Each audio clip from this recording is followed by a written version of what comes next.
Assalamualaikum warahmatullahi wabarakatuh.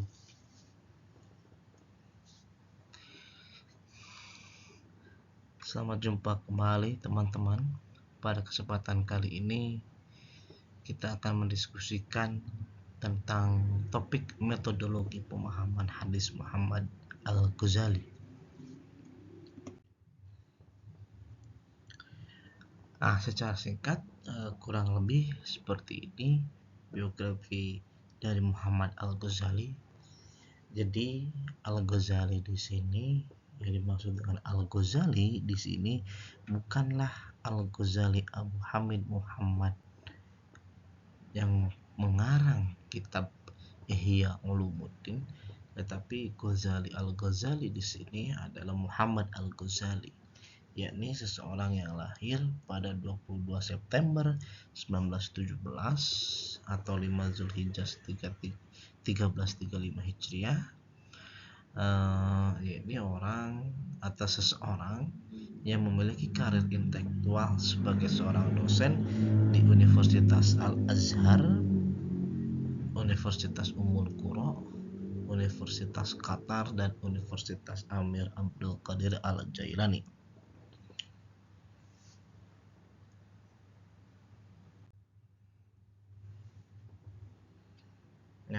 Selain dikenal sebagai seorang dosen, sebagai seorang penulis, tentu saja sebagai seorang ulama, beliau juga atau Muhammad Al-Ghazali ini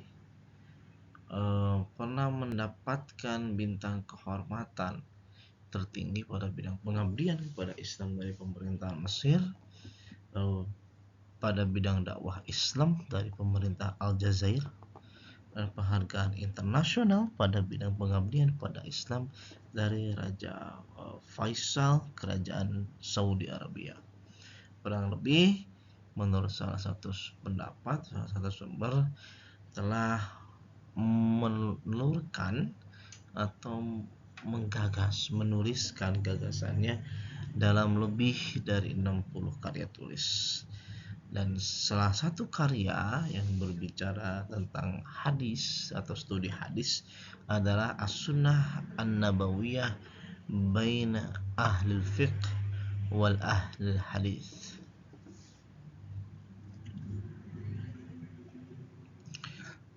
Meskipun dikenal sebagai seorang ulama yang lurus, katakanlah kurang lebih seperti itu, Muhammad Al-Ghazali juga tidak luput dari adanya pro kontra terhadap beliau atau terhadap Al-Ghazali.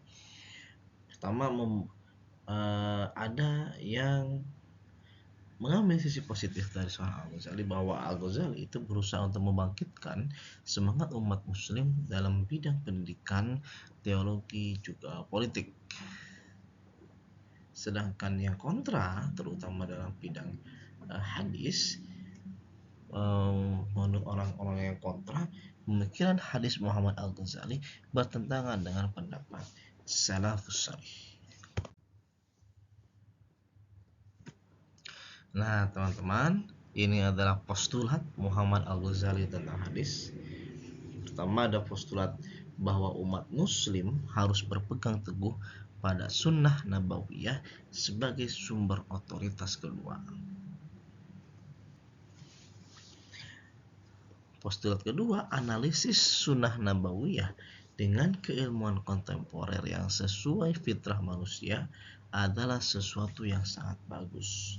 Artinya dalam postulat yang selanjutnya, Muhammad Al-Ghazali menginginkan siapapun sarjana ulama yang hendak melakukan analisis sunnah nabawiyah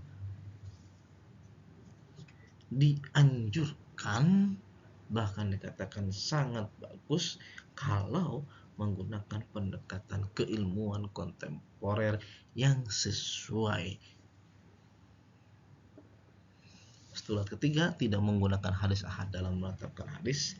Setidaknya ada dua hal atau dua dasar yang melatar belakangi ini. Pertama, masalah akidah menurut Al-Ghazali, menurut Muhammad Al-Ghazali, harus didasarkan pada keyakinan, bukan dugaan.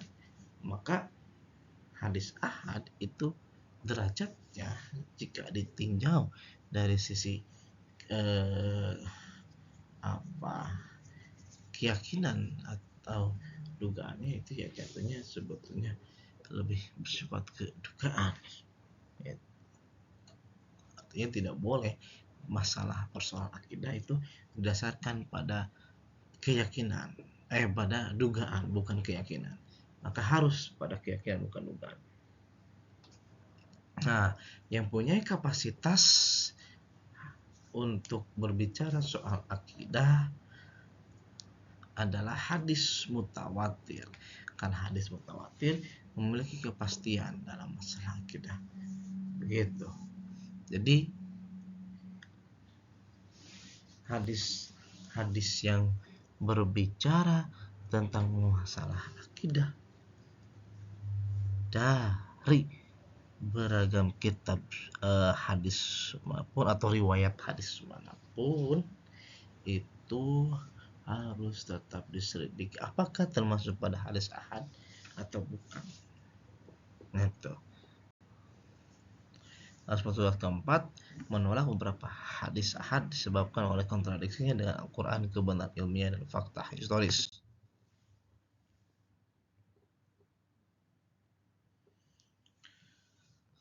Lalu postulat selanjutnya dari Muhammad Al-Ghazali tentang hadis, yakni bahwa kesahihan matan hadis harus diuji melalui komparasi agar lebih kontekstual.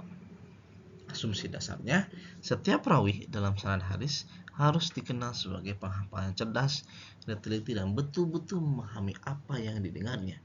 2. Setiap rawi harus memiliki kepribadian baik, bertakwa kepada Allah Subhanahu wa taala dan menolak setiap pemalsuan atau penyelewengan hadis. Yang ketiga, ketersambungan sanad matan harus terhindar dari syadz dan illat. Artinya Al-Ghazali seolah-olah ingin membuktikan bahwa kesahihan hadis jika hanya ditinjau dari segi sanad dan rawinya itu tidak akan pernah selesai. Kurang lebih mungkin bisa dipahami seperti itu. Pertama, tidak akan pernah selesai. Kedua, bagaimana caranya kalau memang situasi kondisi seperti itu hendak dikontekstualisasikan, bagaimana cara kontekstualisasinya. Maka ya yang perlu ditawarkan yang ditawarkan itu adalah bagaimana caranya matan hadis diuji. Artinya suatu hadis itu tidak hanya diuji dari sisi sanad dan rawinya, tapi juga dari sisi matannya. Itu kurang lebih. Nah, ini metodologi pemahaman hadis Muhammad Al-Ghazali. Ada 4 metode pemahaman hadis. Yang pertama, komparasi hadis dengan Al-Quran. Yang kedua, komparasi hadis dengan hadis lain. Yang ketiga, komparasi hadis dengan fakta historis. Dan yang keempat, komparasi hadis dengan kebenaran ilmiah. Komparasi hadis dengan Al-Quran, ya ini adalah tawaran yang hendak mengarus utamakan hadis bersanad dhaif tetapi bermatan sejalan dengan ayat-ayat Al-Quran dan dalam masalah kemaslahatan muamalah duniawiyah. Artinya tidak Muhammad Al-Ghazali itu mencoba untuk mainstreamkan, mencoba mengarus utamakan mainstreaming utamakan hadis bersanad dhaif yang bermatan sejalan dengan ayat Al-Quran khususnya atau dalam masalah kemaslahatan dan muamalah duniawiyah pada khususnya. Artinya tetap dibatasi, tidak berarti bahwa hadis dhaif itu diutamakan karena sejalan oleh ayat Al-Quran dan tidak ada batasannya di dalam persoalan-persoalan. Jadi tetap bahwa hadis dhaif itu misalkan tidak berbicara soal akidah, tidak berbicara soal ya hal-hal apapun yang berkaitan dengan akidah tentang ketuhanan. Ya, hadis ahad, hadis dhaif, maaf, itu yang penting adalah sejalan dengan ayat Al-Quran dalam masalah kemaslahatan dan muamalah duniawiyah, sehingga dapat katakanlah dijadikan sebagai rujukan. Yang kedua, ada komparasi hadis dengan hadis lain.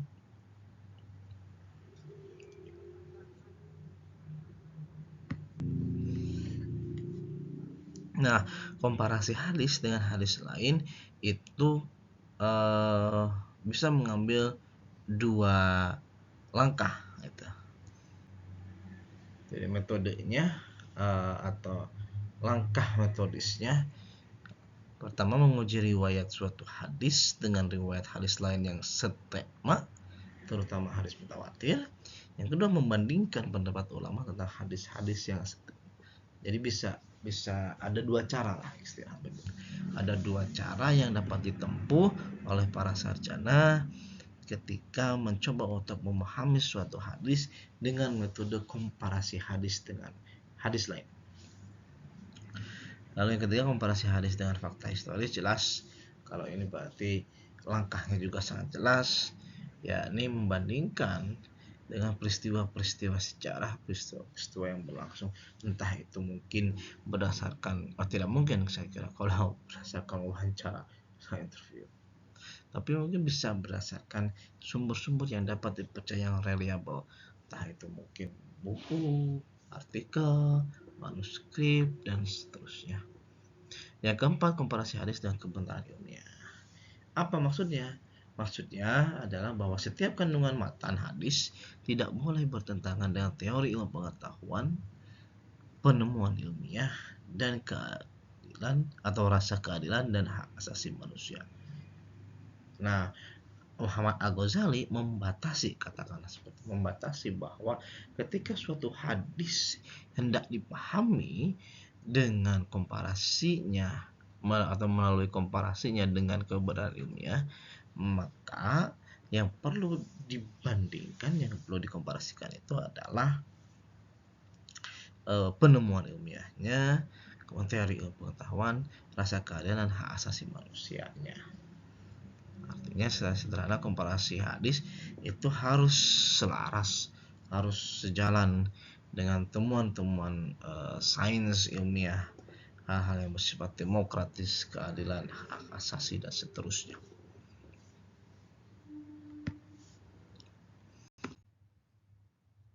Nah, ini implikasi metodologi pemahaman hadis Muhammad Al-Ghazali. Implikasi atau aplikasi metode pemahaman hadis berimplikasi pada satu, banyak hadis sahih seperti dalam kitab Bukhari dan Muslim yang dianggap dhaif karena melalui metode komparasi hadis dengan Al-Quran. Anggapannya adalah bahwa banyak hadis dalam kitab Bukhari dan Muslim itu tidak sejalan bunyinya, kandungannya dengan Al-Quran. Yang kedua, implikasi dari aplikasi metode ini adalah hadis yang dijadikan argumen adalah hadis yang lebih kuat derajatnya. Yang ketiga, aplikasi metode pemahaman hadis ini berimplikasi pada bahwa hadis memiliki sandaran validitas yang kuat dan kokoh dengan fakta historis. Yang keempat, hadis dan kebenaran ini merupakan dua hal yang berjalan. Adanya upaya pengembangan dalam membuat studi pemikiran hadis, lalu keharusan menggalakkan hadis yang relevan dengan kebutuhan sosio-historis kekinian.